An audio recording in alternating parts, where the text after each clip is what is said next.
안녕하세요. 이무영 작가의 단편소설 기우제 낭독해 드릴게요. 작가에 대한 자세한 소개는 본 동영상 설명란을 참고하시기 바랍니다. 그럼 지금부터 작품 만나보실까요?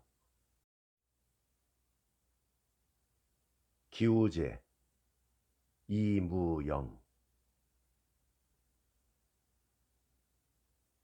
너무도 가뭄이 심해서 기우제를 올리기도 했는데 마침 일요일이고 하니 놀러 오라는 박면장의 초청을 받은 배해군 장교 부처가 농민 장관이 당신도 같이 가지 않겠느냐고 권해왔다.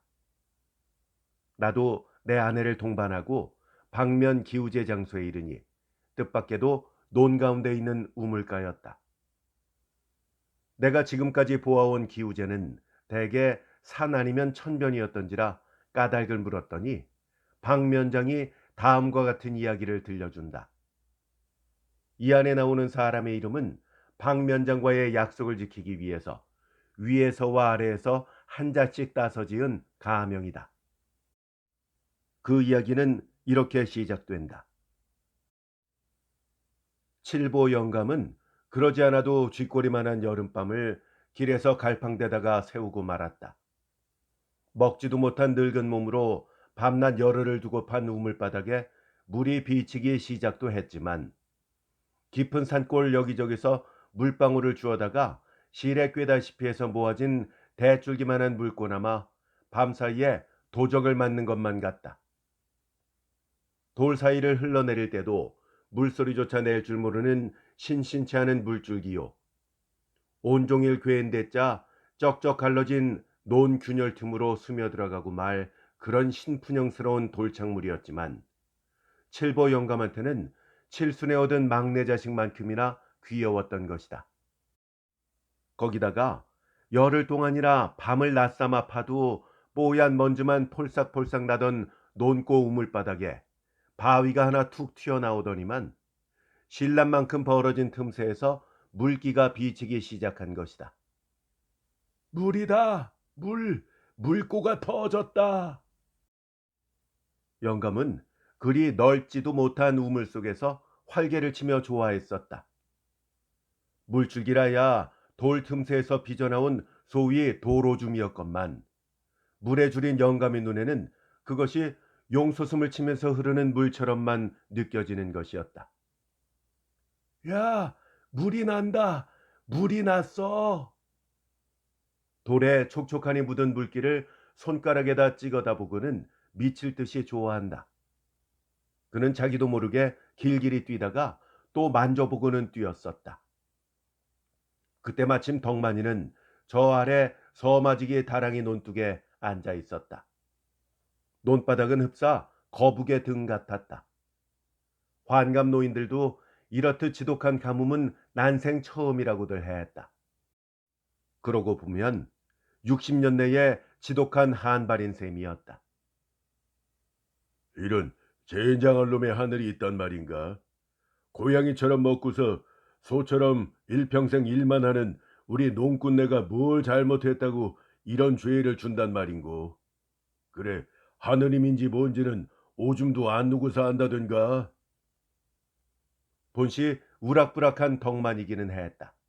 거기다가 심술궂기도 했고 낯짝도 거무튀튀한 것이 천생 소도적놈 같은 상판이다. 악인이랄 것까지는 없다 해도 심보가 곱고 바른 편은 못 된다.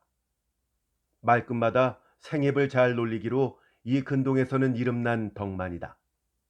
기운 꼴도 쓴다. 구변이랄 것은 못 되지만 글쎄 이 사람아 원형이정으로 논지할 것 같으면 하고 따지러 들기 시작하면 근동에서는 꺾을 사람도 없다. 언변이 아니라 주먹이 든든한 만큼 그대로 사뭇 우격다짐이다.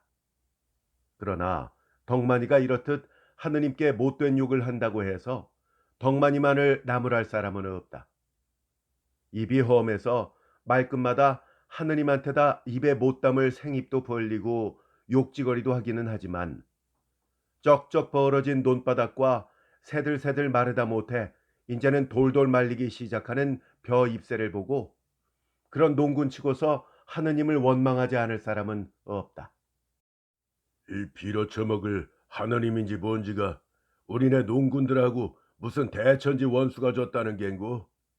그래, 5달 동안에 물 한 방울 떨어뜨리지 않으니 이 곡식은커녕 사람이 시들어 배견할 수가 있나? 성냥을 그어대면 불이 확 붙을 듯 싶은 벼폭을 만족일라 치면 아무리 점잖은 사람의 입에서라도 막소리가 나갈 지경이다. 늙은 부모의 졸망졸망 신골방망이처럼 널린 어린 것과 추운 삼동을 날 생각에 기가 막혀 논두렁을 끌어안고서 통곡을 하는 여인들도 있었다.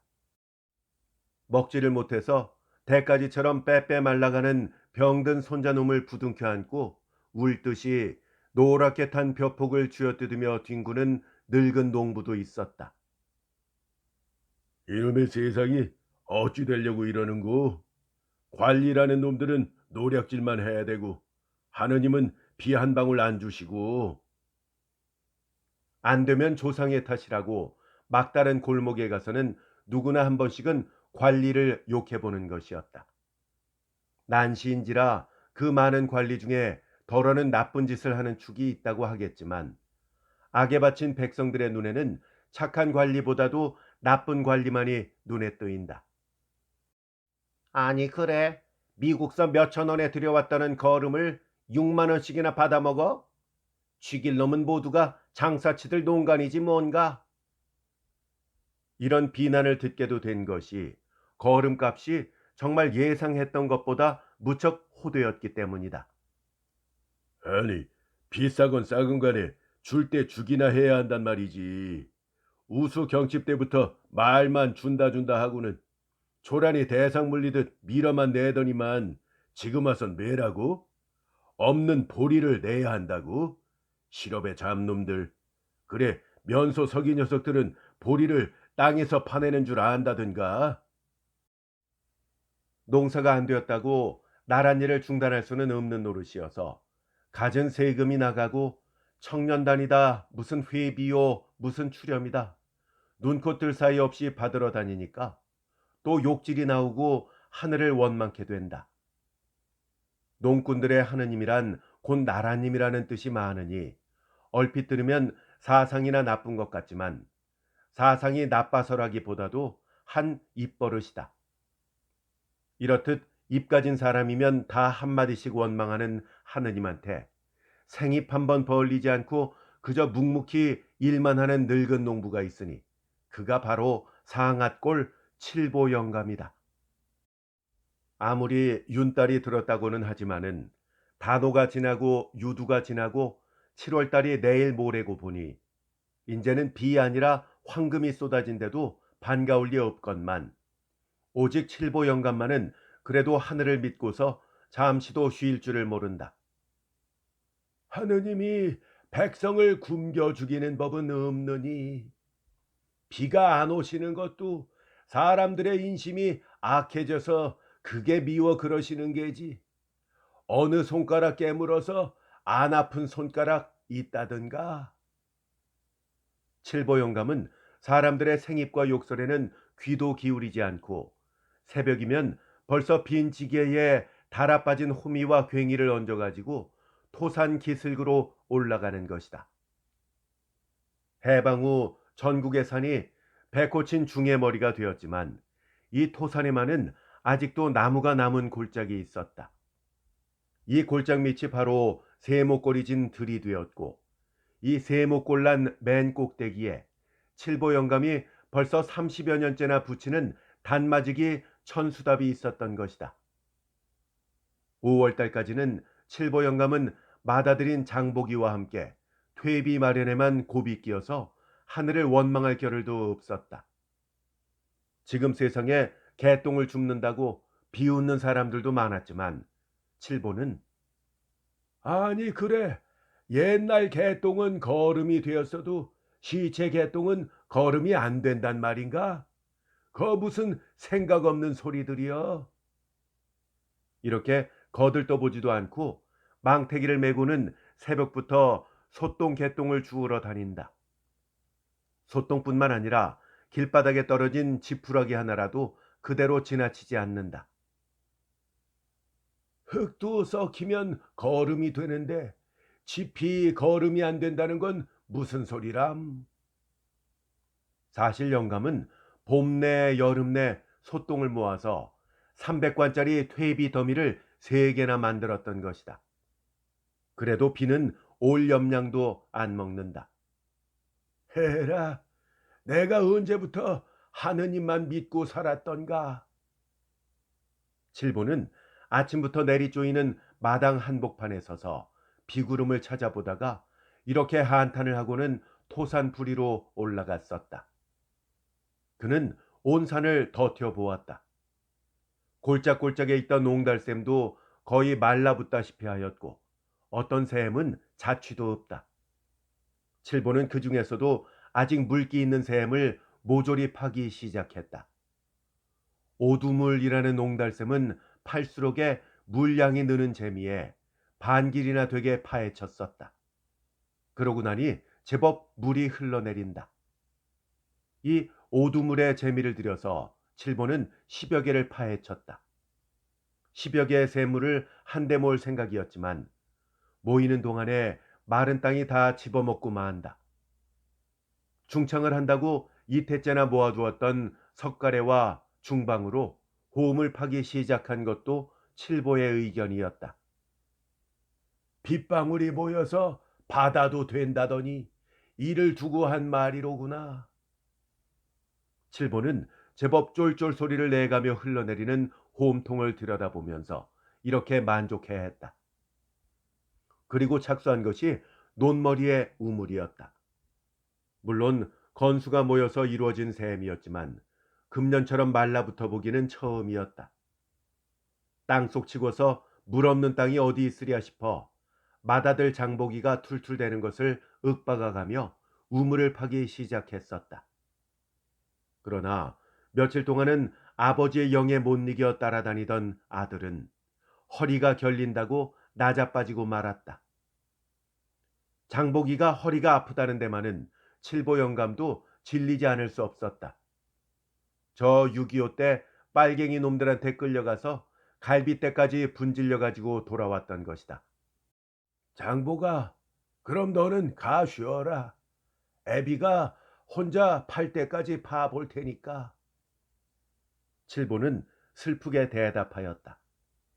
칠보는 장보기가 허리도 아프기는 하지만 그보다도 영동 읍내로 나가서 빈대떡 장사를 해보고 싶어서 그러는 줄은 짐작하고 있는 것이다. 얘 장보가, 너 괜히 그러는 건 아니냐? 괜히는 왜 괜히 그래요? 그렇기나 한다면 너 상옥인가 그놈 말 아예 믿지 마라. 약은 푼수로 해도 읍내 사람들이 더 약겠지. 그렇게 돈이 잘 벌리는 빈대떡 장사라면 읍내 사람들이 왜 않고서 너 같은 농꾼더러 하라고 가게 자리를 비워놓고 기다리겠느냐. 그 상옥이란 녀석 대처로 굴러먹더니만 아주 새알걸빵 해 짊어지게 되었더구나. 그놈이 널 살게 해주려는 것이 아니야. 하다가 영감은 번이 아들을 쳐다보고 입을 다문다. 상옥이란 놈이 아무래도 장복이 쳐 분호기를 꿰내려고 하는 수작 같았다.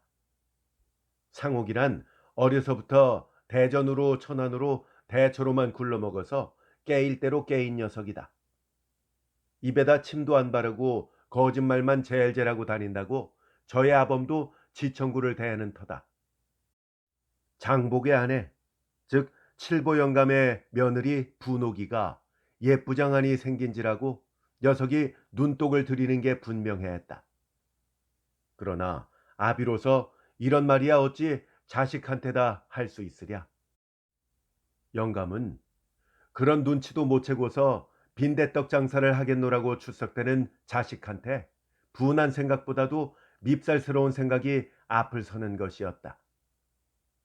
에이, 지질이 못난 놈의 새끼. 마음만 부처님 가운데 토막이지 무슨 염량이 있어야 한단 말이지. 네가 암만 흰소리를 쳐도 고놈 종애에 떨어지고 마느니라. 칠보 영감은 아들을 보내고서 이런 생각에 잠겨 우물 팔 생각도 잊고 있었다. 그날부터는 우물도 칠보 영감 혼자서 팠다. 아무리 어려서부터 생일이 몸에 밴 영감이기는 했지만은 환갑 노인이었다. 8살 적에 꼴지게를 진 이래 50여 년간을 줄창 몸에 겨운 일만 하고 살아온 영감이었다. 강철이라도 50년간 영감이 한 일을 시켰다면 달았어도 무척 달았을 것이었다. 그 중에도 이번에 우물파기란 이 50년 동안 해온 일 중에서도 가장 힘든 일이었다. 어느 때라고 배불리 먹고 일을 했을까만 금년은 특히 한창 보리가 팰 무렵부터 땡볕만 내려 쪼여서 통 시량이 되지 않았던 것이다. 이 긴 해에 꽁보리밥 한 술 뜨고서 저녁까지 대기란 차마 못할 일이었다. 그래도 그는 팠다. 영감이 흘린 땀만 한데도 우물바닥을 적시기에 족할만 했었다. 이렇게 판 우물이었다. 처음 우물을 파기 시작했을 때는 비웃기만 하던 덕만이 놈이 물이 비치는 것을 보더니만 욕심이 덜컥 난 모양이다. 돌 틈에서 물이 비치는 것을 보고서 영감이 길길이 뛰었을 때 저 아랫다랑이에 섰던 덕만이가 솟았다 내려갔다 하는 영감의 머리를 보고는 뛰어와서 침을 개에 흘린다. 나겠슈, 나겠어. 이 돌만 정 같은 것으로 떼어내면 쏟아지겠어요. 이렇게 말할 때에 덕만이의 퍼런 불똥이 튀는 눈은 영락없이 허욕이었다. 영감은 속으로 이놈 하고 경계를 했다. 그래서 이리 주셔요. 지가 한번 봐볼 테니께. 하고 덤볐을 때도 아예 근접도 못하게 했었다. 괭이 자루만 잡았다 놓아도 저도 판노라고 트집을 잡을 것이 빤했기 때문이었다. 덕만이는 좋게 그럴 위인이기도 했다. 아니, 그런 궁리를 하고서 덤벼든 덕만이기도 했던 것이다. 바로 어젯밤에도 잠시 집에 들어와 누운 동안에 물꼬를 따돌린 덕만이기도 했었다. 그 덕만이한테 물꼬를 맡겨둘 수는 없다. 그래서 칠보 영감은 그 잘난 보리밥도 뜨뜻할 때 집에 들어와서 먹지 못하고 들로 내어다가 논두렁에 쪼그리고 앉아서 먹어온 것이었다. 그러나 이제는 덕만이를 지키는 것보다도 더 중요한 일이 생기고 말았다. 허리가 아프다고 언구럭을 떨던 맏아들 장보기가 기어코 상옥이 놈의 꿰매 빠져서 영동 읍내로 달아날 것 같은 눈치라고 할멈이 귀띔을 해주는 것이었다. 며느리 분옥이는 벌써 사흘 전에 때 아닌 친정애를 보내고 어디서 만나기로 되어 있는 눈치라는 것이다. 저런 지지리도 못난 자식이 기어코 고놈 종애에 떨어지는구나. 하지만 못났어도 역시 자식이었다. 그 못난 것이 읍내로 나가기만 하면 개도 구럭도 다 잃어버리고 고생만 죽도록 할 것은 빤한 일이었다. 그러니 달아나지 못하도록 하는 도리밖에 없었다. 집에 들어오면 물고 도적 맞을까 좀이 쑤셨다. 이제 겨우 첫 다랑이 바닥을 축였으니 그 물로 8다랑이 바닥을 축이자면 열흘을 가져야 할 것이다. 오늘만 해도 셋째 다랑이부터는 아주 기운이 푹 죽어서 잎이 돌돌 말리기 시작하던 것이다. 그래서 칠보는 집에 들어오기가 무섭게 궁둥이를 들먹댄다. 들에 나가서 쫄쫄거리는 물소리를 듣고 있으려면 돌돌 말렸던 볏잎 펴지는 소리가 서벅서벅 들리는 것 같아서 그지없이 흐뭇하다. 돌돌돌 흘러떨어지는 물소리는 그대로 음악이다. 그러나 금세 또 옷보따리를 해 짊어지고 달아나는 맏아들 장보기의 꼴이 눈앞에 나타난다. 그럴라치면 이번에는 또 물소리고 농사고 다 잊어버리고는 주먹을 불끈 쥐고 집으로 줄다름질을 치는 것이었다. 이렇게 세 번, 네 번 행보를 하노니 짧은 여름밤은 훤히 밝아오고 마는 것이다.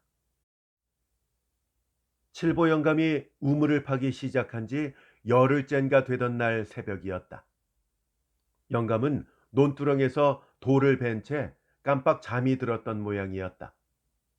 잠결에도 얼굴에 찬물을 끼얹는 것 같아서 벌떡 일어났더니 개구리라는 놈이 안가슴에서 훌쩍 뛰어내린다. 물기란 이 개구리라는 놈의 오줌이었던 모양이다. 헤이, 망할 자식. 칠보는 광목 적삼자락으로 얼굴에 개구리 오줌을 씻고서 물고로 내려갔다. 시원치는 않으나마 물줄기는 여전히 퐁퐁퐁 웅덩이에 떨어지고 있었다. 둘째 다랑이도 하루 밤낮만 더 넣는다면 갈라진 자리는 메꿔질성 싶다. 칠보는 흐뭇해서 기지개를 한번 호들갑스럽게 켰다. 그때였다. 기지개를 켜느라고 두 팔을 번쩍 들 때 멀리 고개를 뛰어넘어오는 할멈이 눈에 띄었던 것이다. 무섭게 빠른 순간에 칠보는 이렇게 단정을 했다. 그렇지 않고서는 아침 끼니 때도 아닌데 할멈이 저렇게 뛰어올 까닭이 없었던 것이다. 기지개를 켜던 팔은 채 올라도 못 가고 한참 만에야 힘없이 내려졌다. 그러고는 할멈이 저만큼 와서 뇌라고 소리를 칠 때까지도 그 자리에서 움직이지를 않았다. 묻지 않아도 뻔한 일을 구태여 알려고 해서는 못하랴. 이런 태도다. 할멈의 이야기는 그가 단정한 대로였다. 쳤다 굴 때까지도 봉당에서 자고 있었는데 지금 깨보니 장보기가 없어졌던 것이다. 그냥 내버려 두어. 칠보는 아무렇지도 않은 것처럼 이렇게 말하고 있었다. 그러나 그가 아무렇지도 않은 것이 아니라는 것은 그 말 끝에 양쪽 어깨가 축 처지는 것만으로도 알 수 있었다. 칠보는 금세 몇 살이나 더 늙어 보였다. 말을 개천까지 끌고 갈 순 있어도 지가 먹어지지 않으면 물은 못 먹이는 거야. 제가 하고 재야지. 그 녀석 한번 대처 맛이 어떤 겐가 봐야만 정신이 돌지. 이렇게 말하고 논두렁에 털썩 주저앉아 버린다. 망할 자식. 애비 말을 안 듣고서. 할멈은 아무 말도 없이 훌쩍훌쩍 울고만 있었다. 아, 울기는 왜 울어? 자식한테 못할 일을 시켰어야 말이지. 그놈이 소원 성취를 했는데 뭘 그래? 망할 자식. 늙은 어미아비를 내버리고서 작은 거나 돌아왔으면. 작은 것이란 해병대로 나간 둘째 아들 장건의 말이었다. 놔둬. 이 장건이야 전쟁이 끝나야 오지 아무 때나 온다던가. 말이 자식이지 그거야 믿을 수 있다던가. 용이 살아온 대자 이런 구석에서 농사를 짓자고 들겠어? 하는 칠보의 비디른 눈에서도 눈물이 뚝뚝 떨어진다. 그 중에 몇 방울은 쭈글쭈글해진 주름살 금을 따라서 이리저리 퍼지고 있었다. 날은 그새 활짝 밝아지고 해가 뜨려는 토산부리가 벌겋다. 장보기가 달아났다는 소문은 금세로 온 동리에 쫙 퍼졌다. 고얀 놈, 몰인정한 놈, 그놈 늙은 부모를 배반하고서 죄 안 받을 줄 아나? 동리 사람들은 모두들 이렇게 장보기를 나무랐다. 하긴 장보기 말도 맞지 뭔가? 말이 농사지, 농사지니 사람이 살 수가 있어야지. 그놈의 세금은 어째 그리 호되고 추렴은 많은지. 걸핏하면 징용장은 날아들지. 대처에 나가면 징용도 잘 안 나간다더라. 상옥이 놈 좀 봐. 그 자식 뭘 한다고 증명서가 석 장이나 된다나. 모두 그럴듯한 신분 증명이거든. 그런 쥐새끼 같은 놈. 이런 말을 하는 패는 부모와 처자 때문에 발이 매여 장보기처럼 농촌을 빠져나가지 못하는 불평객들이었다. 그러나 이렇게 말하는 패도 역시 늠름하고 제일 유식해서 대서도 곧잘 해주던 장보기를 서운해하는 것임에는 틀림없었다. 장보기가 동리에서 없어진 것을 좋아하는 사람은 오직 덕만이뿐이다. 기운이야 애일택이 없었지만 구변으로나 인덕으로나 학식 어느 모로도 장보기와 맞서보지 못하던 덕만이는 호랑이 없어진 산속의 토끼처럼 은근히 기뻐했다. 장보기의 처 분호기가 작년에 자기와 말이 있다가 장보기한테로 빼앗긴 데 오는 질투심도 장보기를 못마땅하게 여기는 이유의 하나이기도 했었다. 그러나 이보다도 더 큰 동기는 장보기 때문에 감히 칠보와 물쌈도 못 해오던 터라 장보기만 없으면 극간 영감쟁이쯤 우물 속에 거꾸로 집어넣고라도 물을 빼앗을 수 있다는 기쁨에서였다. 덕만이는 요새 갑자기 칠본의 우물에 눈독을 들이기 시작한 것이었다. 더욱이 장보기가 달아났다는 말을 들은 칠보가 물고고 우물이고 다 내동댕이 치고서 머리를 싸매고 누웠다는 소문을 듣자 덕만이는 연못을 챙겨가지고 슬며시 들로 나갔다. 나가는 길로 물꼬를 돌려버린 것은 물론이려니와 우물도 자기 우물처럼 뛰어들어 파기 시작했던 것이다. 칠보가 일어난 것은 저녁 때가 다 되어서였다. 팽팽히 캥겨졌던 긴장이 일시에 확 풀려서 몸을 추스를 수가 없었다. 그러나 번이 드러누웠어도 소물소물 바위틈에서 비어져 나오던 물줄기가 눈앞에 선했다. 금세 물이 그득히 괴고 우물 밖으로 칠칠 넘어 흐르는 것이 보인다. 칠보는 벌떡 몸을 일으켰다. 머리가 팽 돈다. 그는 얼결에 베개를 붙들었다가 베개를 안은 채 되쓰러져 버렸다. 그 길로 두어 시간은 의식이 없었다. 저녁 사이 때가 훨씬 지나서 겨우 몸을 추슬렀다. 정신도 좀 개운한 것 같다. 그는 보리죽 국물을 훌훌 몇 모금 마시더니 할멈이 울고 불며 잡고 늘어지는 것도 뿌리치고 기어이 토산부리를 찾아 나섰던 것이다. 칠보는 실성한 사람처럼 우물 가까이 갔다. 약간 일그러진 열하루 딸이 아직도 햇빛에 애인 채 저 멀리 포플러 나무 끝에 얹혀 있었다. 대지는 달빛과 햇빛 반반에서 뽀얀 젖빛 황혼을 자아내고 있었다. 우물에서 한 4, 50보 떨어진 논둑에서 칠보는 문득 발을 멈췄다. 머리끝이 쭈뼛해진다. 우물 쪽에서 이상한 음향이 들려왔기 때문이었다.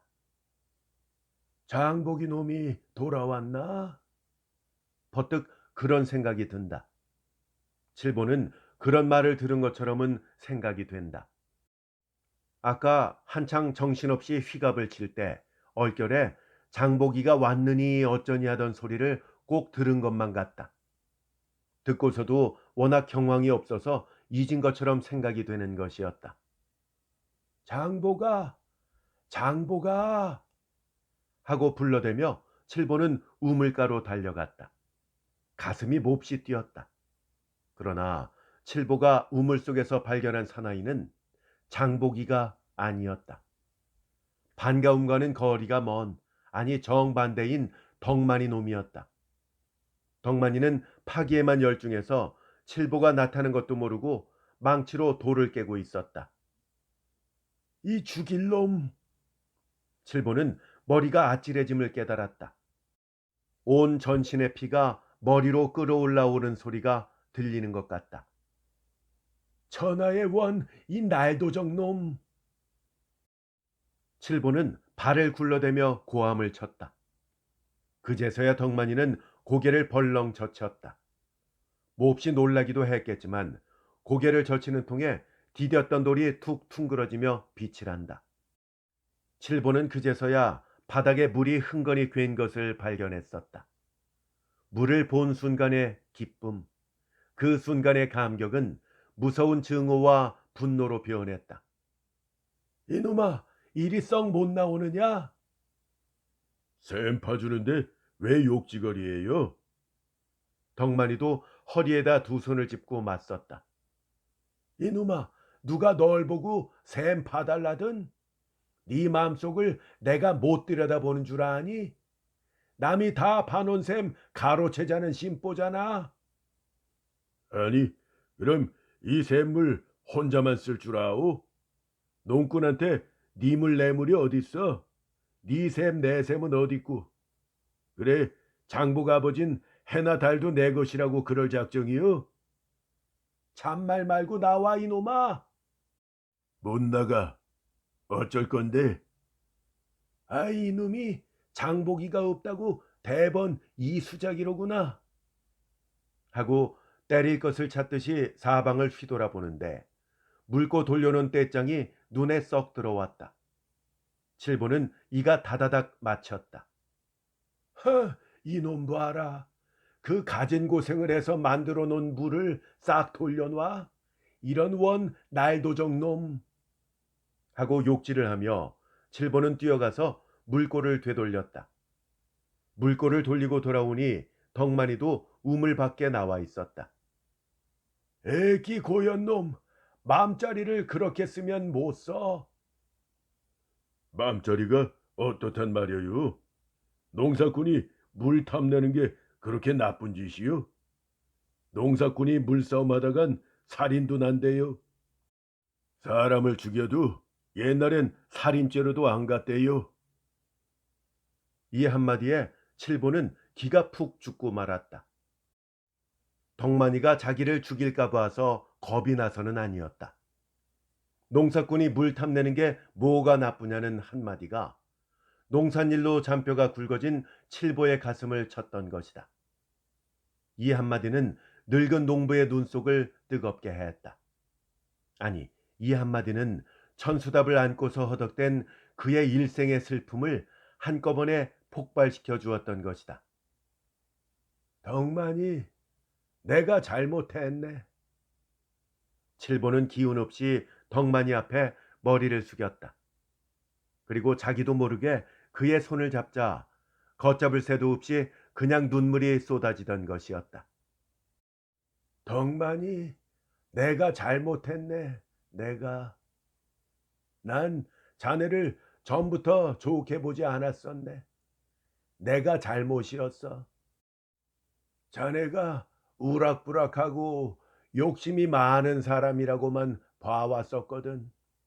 그래서 장보기 놈이 없으면 을에 이 물주기를 뺏으려 들거니 이런 생각에 겁을 집어먹고 있던 끝에 이 자네가 우물을 파니까 그만 눈이 뒤집혔던 것일세. 내가 잘못했네. 농꾼이 물 탐한 게 뭐 나쁘냐고 그랬지. 옳은 말일세. 지당한 말이야.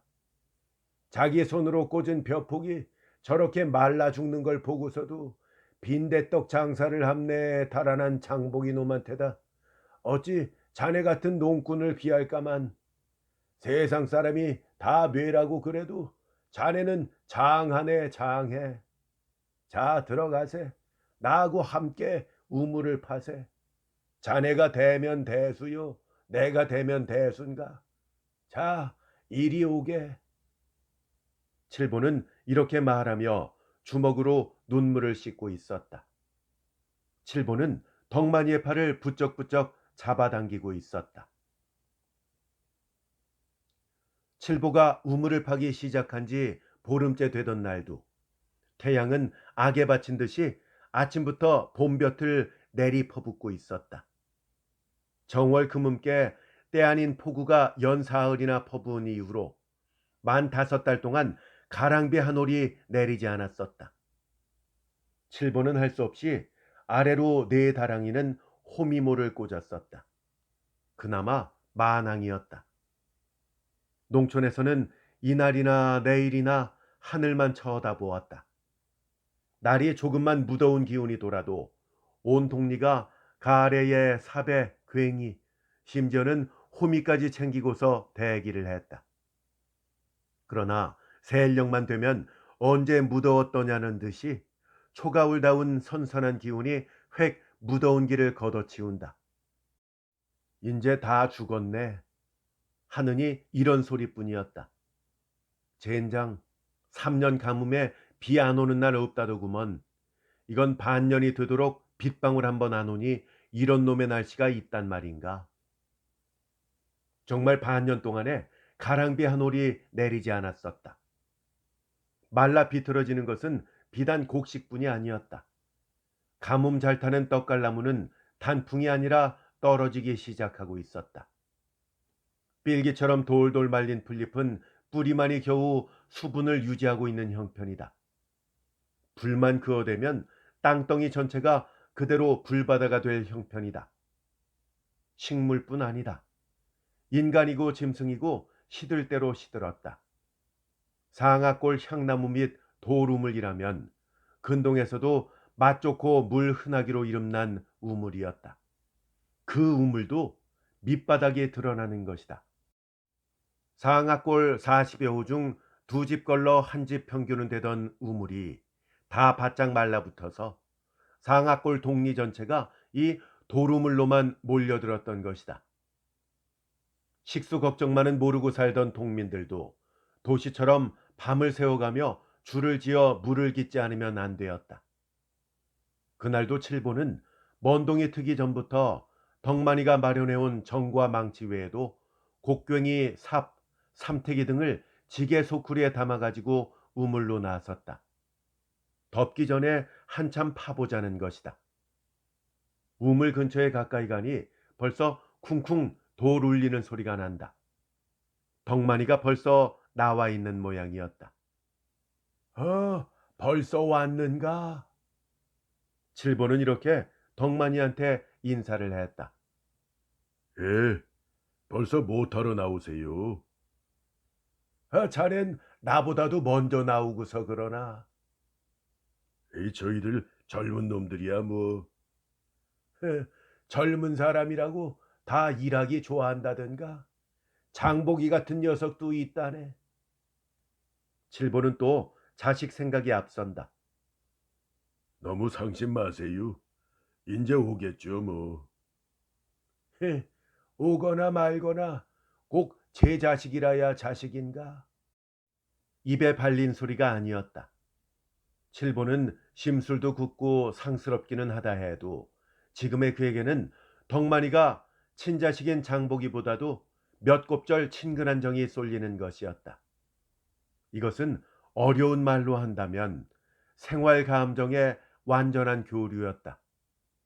그 미워하던 덕만이었건만 농부의 마음만은 아들인 장보기보다도 훨씬 통하는 것이었다.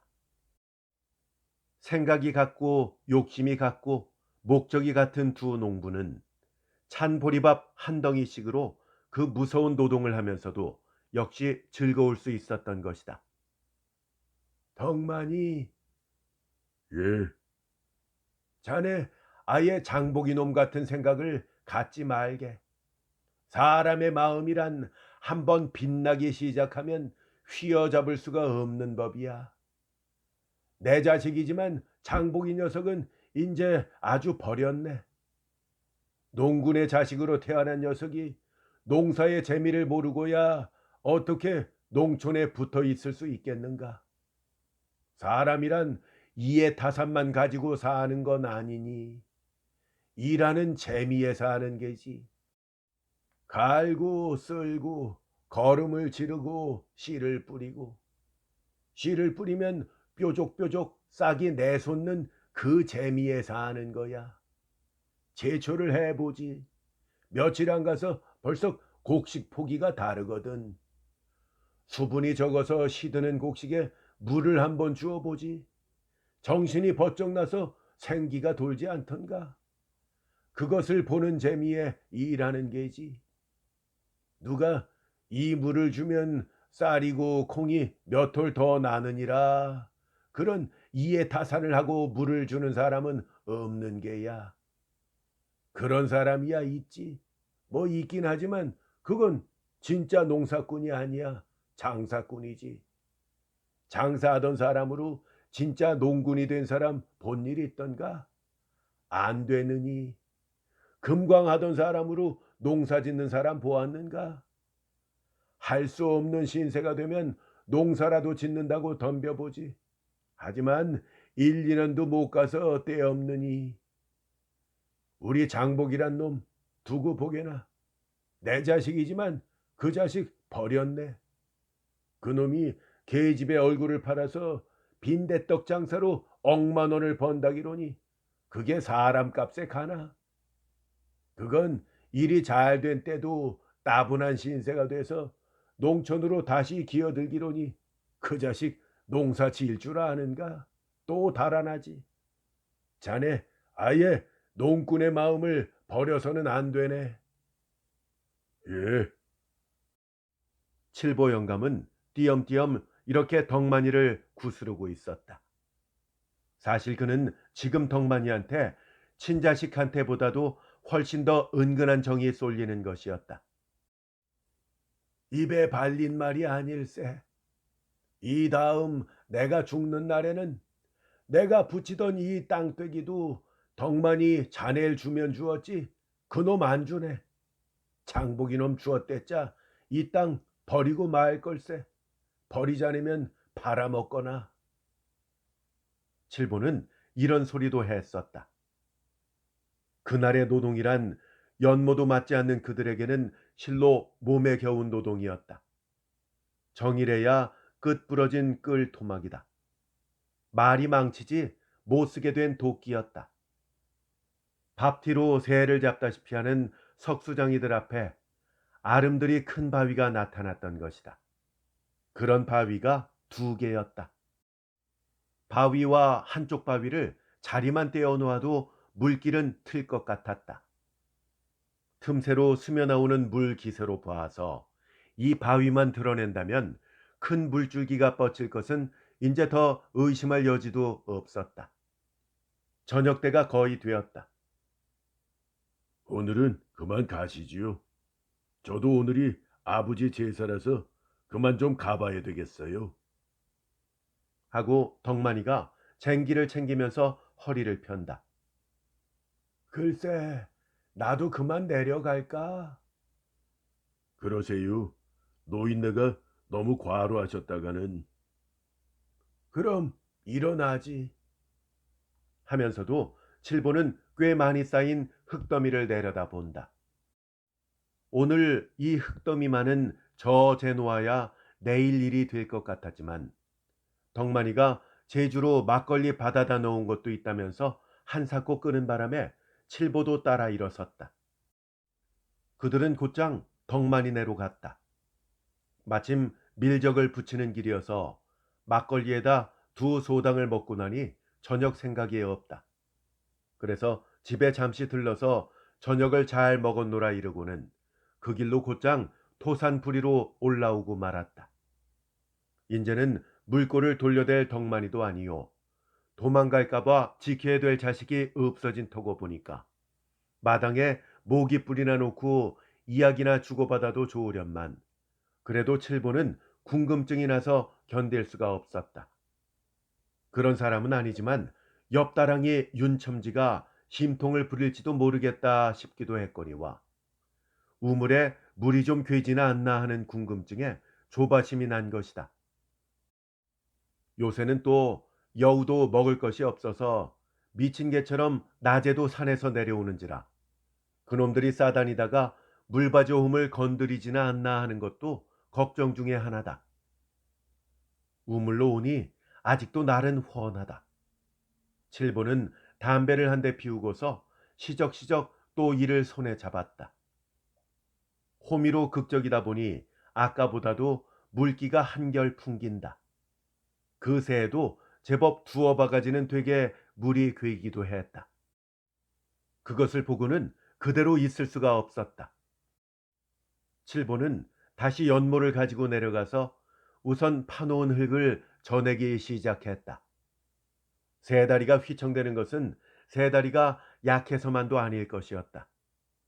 아무리 요기를 했다고는 하지만 그가 먹은 음식에 비하여 흙의 무게는 너무도 과중하기도 했을 것이었다. 나이도 또 나이였다. 어려서부터 일이 몸에 배했다고는 하지만 칠보는 환갑 노인이다. 해가 꼴딱 지더니 획 밝아진다. 열나흘 달이 오른 것이었다. 칠보는 코 속에서 단내가 나도록 피곤을 느끼면서도 그 많은 흙을 말끔히 전해었다. 연화문 짐이나 되었을 것이니 두어 시간은 실이 걸렸을지도 모른다. 마지막 흙을 닥닥 긁어서 지게 퍼 싣고서 칠보는 또 한 번 바위 앞에 앉아보지 않을 수가 없었다. 정말 뜻밖이었다. 물줄기가 아까보다도 한결 굵어지지 않았는가? 오냐, 인제 살았다. 칠보는 또 한 번 고함을 지르고 팔을 내저었다. 길 반이나 팠으니 물이 나와도 좋을 때이기도 하다. 칠보는 성냥을 그어 물구멍을 찾아보았다. 한결 정도가 아니다. 아주 물줄기가 제법 세차지 않은가. 칠보는 무의식 중에 쟁기를 또 손에 잡았다. 그러고는 또다시 파기를 시작했다. 자위만 뜨면 물구멍은 날 것 같았기 때문이다. 그는 마치 조갈난 사람이 물을 켜듯 파고 쪼고 긁고 퍼내고 했다. 길반이나 되는 우물바닥이 나처럼 밝을 때는 달도 꽤 많이 올라왔던 모양이다. 그러나 칠보는 낮과 밤의 구별도 못했다. 그는 오직 물구멍을 찾기에 눈이 뒤집힌 격이었다. 이제는 팔이 올라가지 않는다. 그래도 그는 쉴 줄을 몰랐다. 허리가 접힌 듯이 아팠으련만 그에게는 큰 고통을 주지는 못했었다. 그에게는 오직 아직도 물줄기가 확 트이지 않았다는 의식밖에는 없었다. 그의 본능은 오직 돌을 쪼고 흙을 파는 것뿐이었다. 일자리가 어두워지기 시작한다. 달이 훨씬 기운 모양이었다. 칠보가 그것을 깨달은 것도 망치로 정대가리를 친다는 것이 손등을 잘못 친 때였다. 눈에 불이 번쩍 나도록 손등을 얻어맞고야 그는 망치를 내던지고 벌떡 일어나면서 비명을 올렸던 것이다. 아니, 이것 봐라. 손등이 터져서 피가 철철 흘러 떨어지고 있었다. 아니, 그런데 그는 또 한 번 비명을 올렸다. 그러나 그 비명은 아파서가 아니었다. 피를 보았기 때문도 아니었다. 살점이 떨어지도록 내리쳤으니 안 아팠을 리는 만무다. 그러나 정말 그는 아픈 줄도 몰랐고 피가 흐르는 줄도 몰랐었다. 밝은 데서 보았다면 살점이 뚝 떨어져 나가고 손등뼈가 허옇게 내다 보였으련만 그는 전혀 아픈 것도 몰랐었다. 칠보 영감의 비명은 전혀 딴 것이었다. 손을 치인 통에 획 돌아앉은 그는 자기의 발목이 복사뼈까지 잠기게 물이 괴어 있었다는 것을 그제야 발견한 데서였던 것이다. 깔고 앉았던 돌도 다 묻히고 궁둥이가 잠겼어도 칠보는 그것이 물이었다는 것을 의식하지 못했던 것이다. 그만큼 그는 열중했었다. 지성이면 감천이라더니 하느님이 날 돌보셨구나. 칠보는 감개무량해서 이렇게 소리조로 말을 하고 부지런히 쟁기를 챙겨서 짊어 놓았던 소쿠리 흙 위에다 얹고 지게 밑으로 들어갔다. 지게 작대기를 빼고 바른 쪽 무릎을 세우는 듯 지그시 짐을 어깨에 실어보니 과히 무거운 짐은 아니다. 끙 소리와 함께 칠보는 몸을 일으켜서 세 다리에 첫 발을 올려놓았다. 그러고는 다시 한번 우물바닥을 돌아다 보았다. 흐뭇한 웃음이 절로 흘러나온다. 칠보는 지게작대기를 우물 밖으로 내던지고 세 다리에 한쪽 발을 마저 올려놓았다. 다리가 와들와들 떨린다. 한쪽 손으로는 세 다리의 기둥을 잡고 한쪽 손은 말뚝에 메어놓은 발을 잡고 한층 한층 올라갔다. 모두가 12층이었다. 위로 3층을 남기고는 숨을 한번 돌렸다. 그러고는 뒤를 또 한 번 돌아다 본다. 칠보는 일생 처음 즐거운 순간을 경험했다. 정녕 기뻤다. 즐거웠고 흥겨웠었다. 하느님 덕분이지. 칠보는 다시 발을 올려 디뎠다. 홈통에서 웅덩이에 물 떨어지는 소리가 퐁퐁퐁 들린다. 이 단조한 음향은 칠보한테는 그 어떤 음악보다도 더 즐겁게 들렸다. 홈불은 퐁퐁퐁, 우물물은 흥건. 저 건너 갈미봉조로 이렇게 콧노래를 부르며 마지막 난간을 왼발로 차듯이 하면서 바른 발을 땅 위에 내딛기 위해서 잡았던 발을 부쩍 잡아당기자 밧줄이 싱겁게도 스스로 딸려와 버렸다. 힘을 주었던 오른팔이 밧줄을 끌고 한참이나 뒤로 물러났다. 오른팔과 함께 앞으로 숙였던 상체도 펴졌다. 순간 칠보의 몸은 꼿꼿이 일자가 되었다. 육체로서는 완전히 몸의 중심을 잡았었다. 그러나 그의 등에는 무거운 짐이 덧붙여 있었다. 몸은 꼿꼿했지만 짐의 무게만큼은 뒤로 쏠린 셈이었다. 저울추는 언제나 무거운 쪽으로 기우는 법이다. 칠보의 몸도 진 짐의 무게만큼은 뒤로 기울고 말았다. 얼마 동안의 시간을 두고 칠보는 자기 몸이 뒤로 기울었다는 사실을 인식할 수 있었다. 그것은 실로 긴 시간이었다. 나는 뒤로 넘어간다. 그는 이렇게 깨달았다. 넘어가서는 안 된다. 그는 이를 악물고 짐의 무게만큼을 남은 자기 힘으로써 버티려고 애를 썼다. 그것이 시간으로는 얼마나 되었는지는 몰라도 칠보 영감한테는 1년이나 걸린 것처럼, 아니 그가 살아온 60년만큼이나 긴 시간이었던 것처럼 느껴졌었다.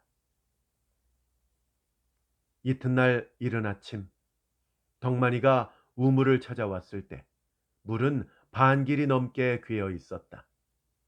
이 하룻밤 사이에 괴인 물은 60년이나 물과 싸워온 칠보 영감을 수장 지내기에 충분했었다. 이야기는 여기까지였다.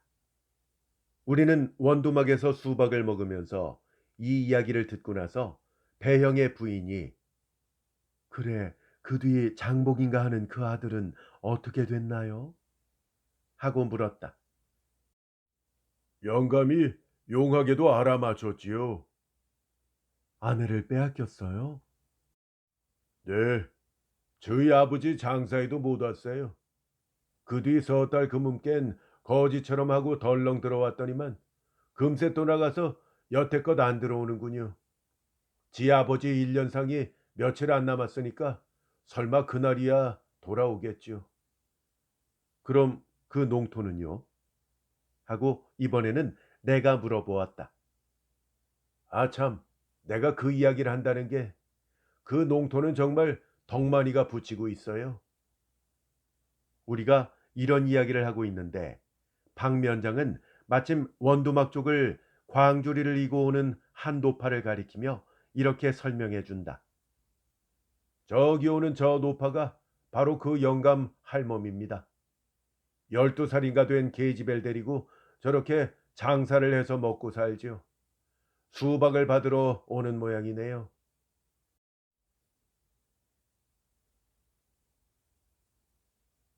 이무영 작가의 단편소설 기우제였습니다. 재밌게 잘 감상하셨습니까?